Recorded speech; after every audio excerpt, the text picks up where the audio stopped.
Hello everyone and welcome to the Community Blades podcast with myself, James Sellars, and with me here today we have got Ryan Collins. Nice to meet you, James. Thank you. Nice to meet you. Delighted to be on this podcast. Absolutely. It's an absolute pleasure to have you here. Do you want to just explain a bit about who you are and why you might be on the first ever podcast?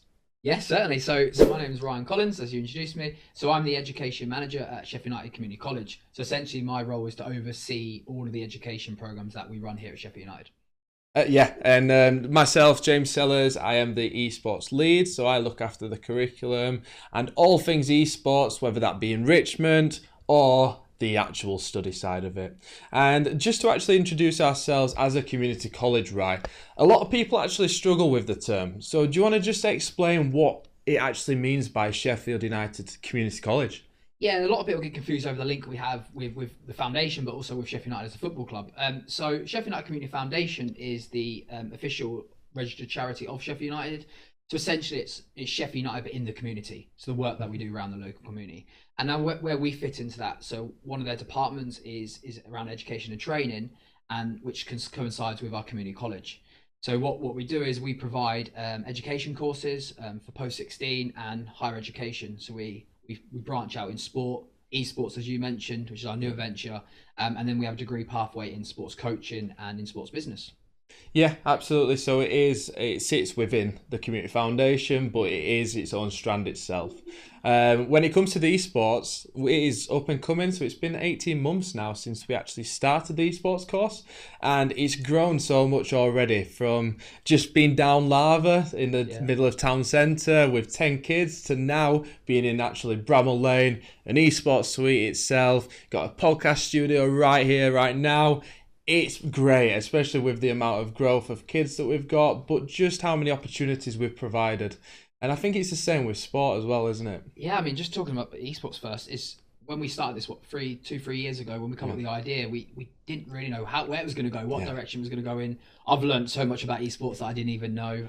Obviously, you've jumped across shit from sport to esports, so you've learned a lot. But now we can really see the value and the benefit of the program. But I mean, as a college now, we're up to nearly 250 students across all programs, so it's another opportunity, another venture we can go down, and it's going really well. It is, because we've also expressed fitness too as well, haven't we? So instead of just offering football and obviously esports that you've mentioned, we're also targeting the fitness industry too, aren't we? Yeah, so you look at our college as it was 5 years ago. We used to be referred to as the Football Education Academy. Yeah. And obviously the connection to Sheffield United, as already mentioned, it was predominantly football. So you come on our course, you did a sports education course, but then you play and train and represent the college team. But as we've grown and as our reputation's grown, we wanted to be more of a college feel, and then that's allowed us to expand into different enrichment pathways. So as you mentioned, we still do football, and football's still a strong part of our course, but we also have the fitness pathway, so students can come onto our course and become league qualified fitness instructors. So rather than using the training and match day slot, they use that to learn to essentially work in a gym environment. And then obviously more recently, even the esports. So rather than us, to be fair, you're probably the expert to share what that's all about. That's it, yeah. So we're actually playing in the British Champs, so it's quite an exclusive program. There's so many different games and platforms that they can play on.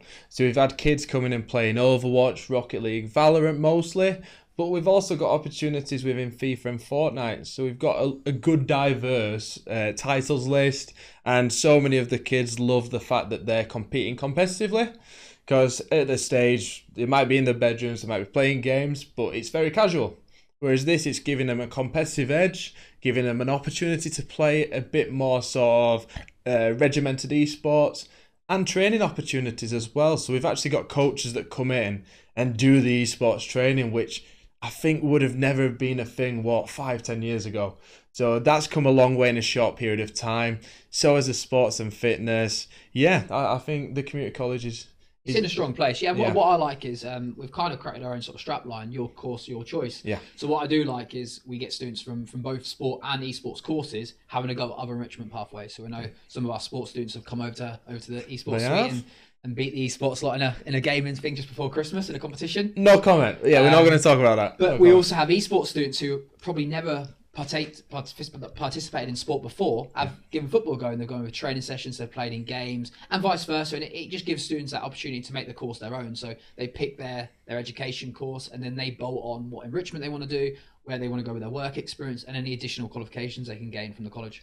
Yeah, absolutely. I think it's been great. And I think this is one of the main reasons we're starting the podcast. So obviously the esports students, they came to me with the idea of the podcast and just basically saying, with them doing shoutcasting, live stream broadcasting and video production at the minute in their units, they wanted an opportunity to showcase themselves on a wider audience too. So I think the natural progression was to create this podcast for them, because it will completely be student run, wouldn't it, Rye?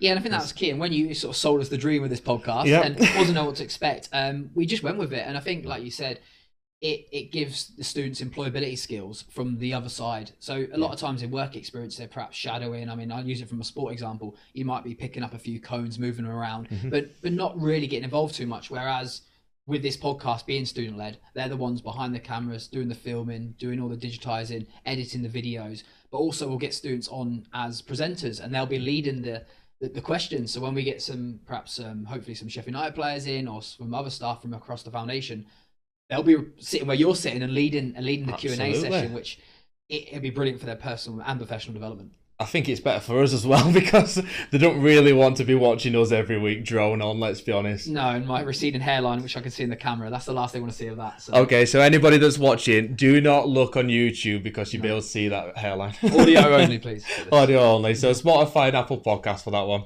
But actually taking that forward then, so there's so many transferable skills that you can get from doing this podcast. So we haven't just opened it up to the esports students doing it work placement. We've also offered it to the sports students too. And why do you think that's a good thing, Rye? What sort of skills are they learning? Yeah, I mean, I think it's all about the transferable skills. You look at any industry, and particularly coaching or education that a lot of our sports students go down, it's around communication skills. So being able to deliver a message, get your message across, and what better place to do it than being stuck in a room at Bramwell Lane with a mic attached to you, looking at yourself in the camera. It is a difficult skill. I mean, we weren't sure what to expect, and you throw a 16, 17-year-old student into a position, they probably will be nervous at first, but it will only help develop their skills, and then if they have to take that forward to university or the workplace, they've already had that banked in the locker. So yeah, completely agree with that. And like we've mentioned before as well, this will not just be the students talking about their experiences. They will be getting professionals on there from all different strands in the community foundation, but also in the wider sort of Sheffield United space. So having partners come on here too, I think it's a good opportunity for them to actually expand their knowledge, but like you said, refine them skills a bit more. So that is going to be one of them. We're going to be having interviews with professionals and some of the actual first team players too. But we're also going to have football and esports roundups every week. What do you think about that then? Get some coaches on. I'm not sure how the coach will respond. We talk about the students developing transferable skills. I think Spal probably needs a bigger lesson than most. But absolutely. But no, I think it'll be good. And we talked about from the student angle in terms of the experience they gain from it, but also it's good to keep perhaps parents in the loop. These weekly news bulletins, or whatever you want to call them, it will just allow them to see what's going on in and around the college. We're getting these sort of wider partners and guest speakers in. It just shows what the Community Foundation do in and around the city of Sheffield. Definitely. And what comes with that is actually some score predictions too. So week on week, they will have their esports and sports roundup, but they will also be predicting the next week's scores. So I'm not going to ask you to do it now, but what do you think about that? No, I think it's good, because it'd be weird because they'll be predicting on scores that they'll be influencing by playing themselves. But also, as we mentioned, it will help integrate the two courses. So you'll get sports students talking about esports and predicting their results, and vice versa. So. Yeah, so it's going to be quite interesting. It's going to be a good topic point every week. So like I said, there's going to be one podcast that focuses on the professionals and the different interviews we can get from people across the strands of Sheffield United Community Foundation. The other podcast will be solely the roundup of the football fixtures and the esports fixtures themselves. And when it comes to that as well, there will be different segments. So it won't just be myself and Ryan droning on all the time. It will be integrating things such as a quiz. So Ryan, do you want to just show us the example of the buzzers? Get to test it out. Please. Option 1.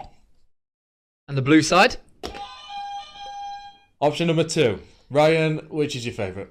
I think on a Sheffield United podcast, I probably only have one option, really. We'll go red. Okay, we're going red. Okay. We did try that earlier, and he did say the blue. Just saying. Secret Chelsea fan, so. Absolutely. Or closet fan, should I say. Moving on swiftly from that. Moving. So the quiz itself will be run by our students again. So they will be having to do and look at different game knowledge, but also just questions tailored to the actual guess. So not just quick fire questions, there should be some would you rathers and all sorts of different quiz questions just to tailor around that guest, to open them up a bit more and make them feel a bit more relaxed. Yeah, and I think from our students presenting as well, it's a bit of an icebreaker. Yeah. So they can sort of stand back and they can let them speak, and it adds a bit of fun to it, which hopefully engagement. So brilliant. Yeah, and alongside that is another engagement. Yeah, I'm looking at it now. Yeah. So Ryan's alluded to this. So people on YouTube, you can see there is a wheel here as well. So every time a guest comes in, we are going to spin the wheel, and it gives us a certain topic, certain discussion that we can go around. So Ryan, do you want to give it a go? Be the first one to do it. To spin the wheel. Be the first one. Yeah. Go on then. Enjoy. Okay, this is an interesting one. Myself, I am a massive gamer, but you are as well, right, actually. So what is your best video game and why? Well, funny about this, we talked about this game earlier. We was. Yeah, I'm a casual gamer, as you say. Yeah. I'm not very good. I'm more intrigued by watching people play rather than myself. But no, my favourite game is probably God of War. To be honest, I didn't get it when it came out, but I got it 3 years later and instantly hooked. So yeah, probably God of War on the PlayStation. I think, yeah, exactly the same. So it's more a story-based game that you get immersed into, don't you? Yeah, it was good. I enjoyed it. It was should probably be saying this, but I was a lot of late nights playing it, probably 1, 2 in the morning. So you get hooked.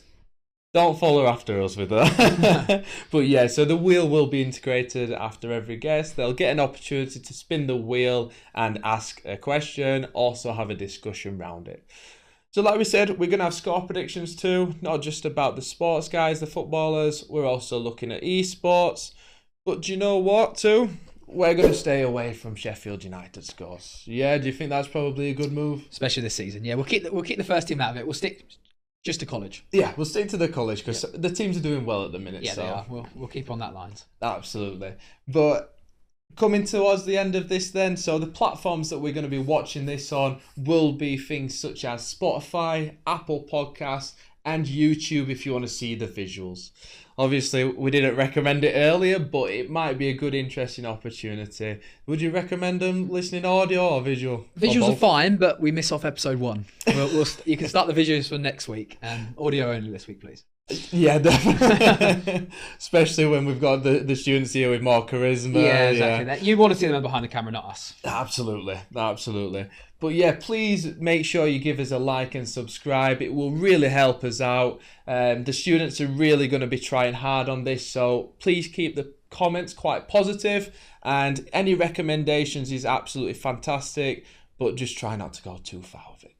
Anything that you would like to add, Ryan? No, and just talked about engagement and trying to get people to watch and student numbers, etc. So any money we do make from this, in terms of from YouTube, advertising, all that kind of thing, will be reinvested back into the podcast. So what we want is this to be a growing project where, well, hopefully in a few years' time, you might see a green screen behind us. So we're in a bit more of a better location than an office, or a broom closet, should I say, at Bramwell Lane. That's it. We're hopefully going to get a good, match of the day sort of background. That's it, professional studio and all that. Yeah. It's going to happen. Yeah, watch this space, everyone. But from myself, thank you very much for listening or watching. A lot of exciting things to come from ourselves. So please stay tuned weekly, because like I said, you get the roundups alongside the interviews with the professionals. So thank you very much. I appreciate your time. Thank you. It's been good. Thank you, guys. Thank you. Over and out. Bye-bye.